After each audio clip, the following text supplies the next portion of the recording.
Hi guys, welcome back to my channel and welcome to another vintage tips and tricks video. Today I wanted to talk about a topic that some of you have asked about in the comments section of some of my videos, and that is incorporating vintage fashion or vintage items into your everyday style. I think particularly for some of you who are new to the vintage look, or perhaps like me have a job where you can't really dress how you want to dress all the time, and so you want to have little bits and pieces to your outfit, or little kind of key items or signature pieces that stand out, that make you feel like you're still vintage even though your whole outfit isn't vintage and maybe you have to wear kind of modern clothing.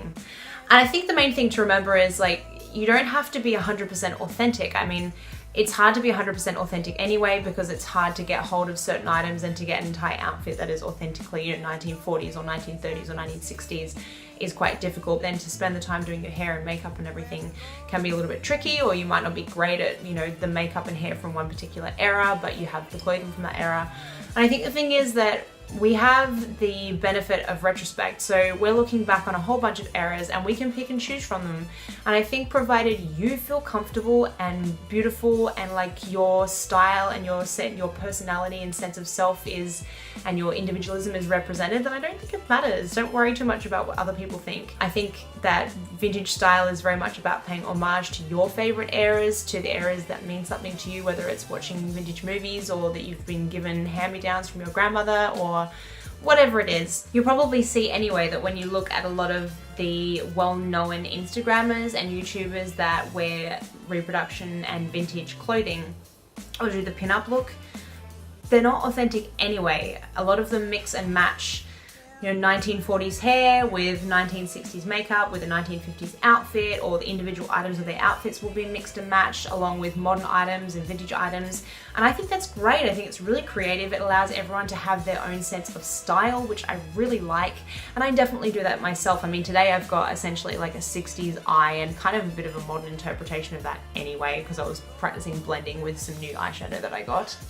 Can't wait to do some tutorials for you guys with that. And then I've got a 40s lip, I've got a 40s hairdo, and I'm wearing more of a 50s style outfit. So it's just a whole mishmash of different eras. So I wouldn't worry too much about whether or not you're being authentic. If you really want to be authentic, then do some research into that particular look. But to be authentic takes an awful lot of time and effort.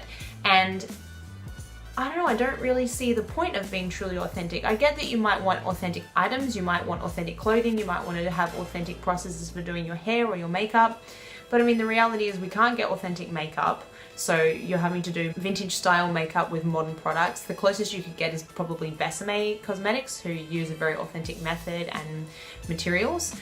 But it's not real vintage makeup, it's just reproduction vintage makeup. And then, if you want household items, I've got a girlfriend who you actually met her in one of my videos, Jess from House of Lux. Her entire house is filled with authentic vintage items, and right down to countertops and bars and all that kind of stuff. She likes to get houses or rental places that have their original fittings in them, and she also buys wonderful vintage items and fills her house with stuff. But it's still a mix. She's still got 60s furniture with 50s items on the wall, and it's not just a big mishmash, and that's totally fine. I think most of us that appreciate vintage style and vintage items are into a variety of different eras anyway, and I wouldn't be too stressed about that. Go ahead, do a 1930s hairstyle, 1950s makeup, and wear a 20s outfit. Like whatever makes you pop, whatever makes you feel beautiful and special, that is the main thing.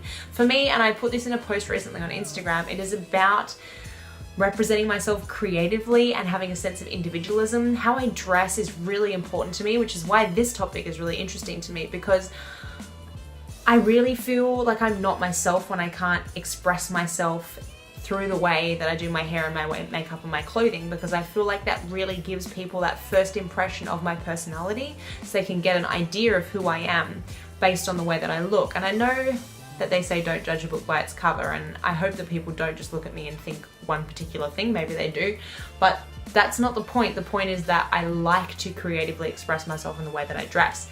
Some people don't. Some people don't care about how they dress. They don't really worry about their hair. They just stick it in a ponytail and they don't wear makeup, and I think that also says something about them. They're not actually not expressing themselves through the way they're dressed. They are. They're expressing that they're the sort of person that doesn't worry too much about the way that they look, but actually they like to look natural and effortless, and that's totally cool. I think the way we look plays a really big part in how people see us and also how we feel that we're representing us to the world. And so for me, it's really important. So when I can't wear what I want to wear, I find that quite restrictive and it makes me feel a little bit socially awkward, I'll admit.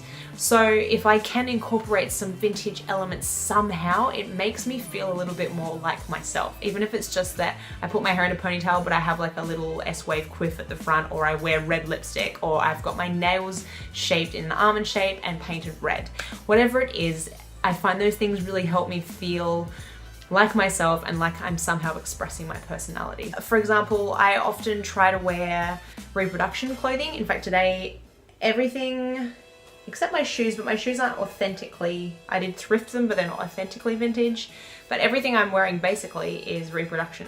And that's because my vintage items, my true authentic vintage items are delicate, they're rare, I can't replace them if they get damaged. And so I don't like to wear them every day in case they get destroyed. I like to save them for special occasions, or I might just wear like one item as a signature piece so that everything gets a bit of a rotation and evenly wears. One of the things I like to do is get hold of some really great Reproduction clothing. I do have a video already on my channel about some of my favorite Reproduction brands. And you never know when you're gonna find stuff. For example, in that video, I actually pointed out that I got an item from ASOS, which I never expected. But then there's more specific Reproduction companies such as Collective Clothing, Freddy's of Pinewood, Pinup Girl Clothing. Companies like Vivian of Holloway and Freddy's of Pinewood and Rocket Originals have got much more authentic items in that they reproduce the items from certain eras very authentically, whereas something like Collective and Pinup Girl Clothing are a little bit more kind of retro style clothing for the modern girl, which means the clothing is very wearable. A lot of it is actually very good for crossover. So if you say have an office job, you could actually wear, you know, a little black dress to work, an office style dress, but that has kind of a vintage cut to it, but also has stretchy material and things to make it comfortable to move in so that you're not kind of feeling restricted when you're at work. And you also don't have to worry if you damage it too much. You can either replace the dress or, you know, it's not a real vintage item. So next year something new will come out in the Collective range. So that's sort of how I get around that. The other thing I do is I might, for example, like today, wear an entirely Reproduction outfit, but then wear vintage jewelry, or put a lot of effort into my makeup and my hair to make more of a modern outfit seem more vintage. So for example, I might wear an all black outfit, like a little black crop top t-shirt and black high-waisted jeans, but modern jeans, which I often have to wear for my job. I do a lot of promo work as well as my performing. I also do promotions and work in events. So I have to wear all black contemporary outfits, and they really specify what I have to wear. So what I'll do sometimes, if it's an event where they haven't specified what my hair and makeup should look like, I'll do retro hair and makeup to make my outfit feel more retro. I even do things like I wear crop tops, like I said, or I'll wear little cropped cardigans that I get from Pinup Girl Clothing or Freddy's of Pinewood that are black but still have a vintage feel. I'm even considering making my business pants for work a pair of Freddy's of Pinewood 40s black slacks. Just so that everything has just that slight vintage cut to it, and that's how I start to incorporate it in.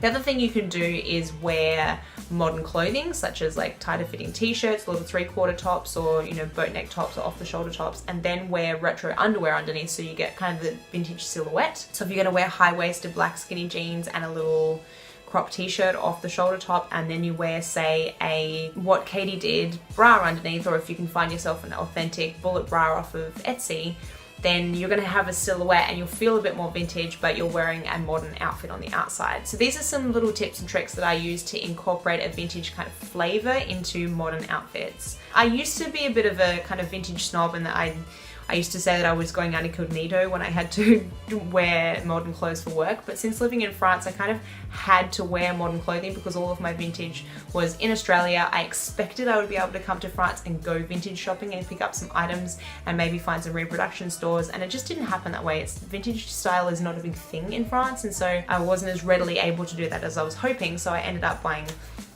modern clothing. Then it really came down to how I did my hair and my makeup and what jewelry I wore, and the couple of Reproduction items that I brought over in my suitcase.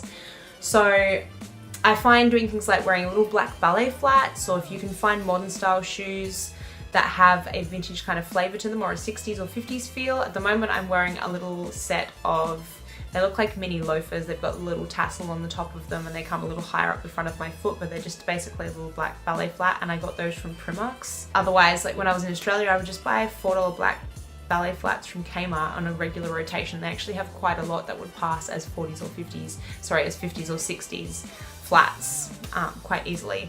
Or if you have a little bit more money to spend, you could look into a reproduction company such as Bait, but another Innocent Tail, which do fantastic vegan reproduction footwear, which I really love, and it's got everything from sort of 1910s, 1920s style boots and things right through to 1970s style shoes. So they're all worth checking out, and sometimes just chucking a pair of those on if you're wearing, you know, jeans and a t-shirt or jeans and a little blouse will make you just feel a little bit more vintage. So I'd be interested to hear what you guys have to say. Do you try and incorporate vintage into your everyday style, and how do you do it? Do you do it through jewelry? Is it how you do your makeup and your hair? Is it accessories? Is it shoes? Is it particular items of clothing? Do you do the vintage underwear for the silhouette thing? I know a lot of girls who might have sort of a straight up and down body, or some of the bigger girls that love to get into the vintage fashion thing will often wear waist cinches or will wear 1950s structural undergarments to get a vintage shape.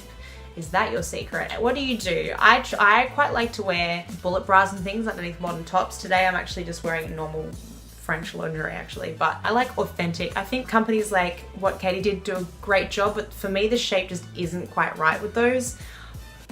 I will probably buy some, but they're not quite there for me. I really like authentic vintage underwear. I just think the bras and the corsets and things, if they're authentic from the 1950s, just have a beautiful shape to them that really I haven't found reproduced perfectly anywhere. Maybe one day I'll find some, or maybe I need to go into what Katie did and have a look now that I'm in London and I can physically go to the store. They do have a little get together on a Saturday where you can meet other people, so maybe I'll see some of you there. That would be pretty cool. But yeah, I would love to hear what you guys do to kind of incorporate vintage style or retro style into your everyday outfits. Let me know in the comments below. If you enjoyed this video, which I hope you did, make sure you like it. Don't forget to subscribe and click that little bell notification so that I can let you know when my videos come out, and I'll see you in my next video, guys. Thanks for watching. Bye.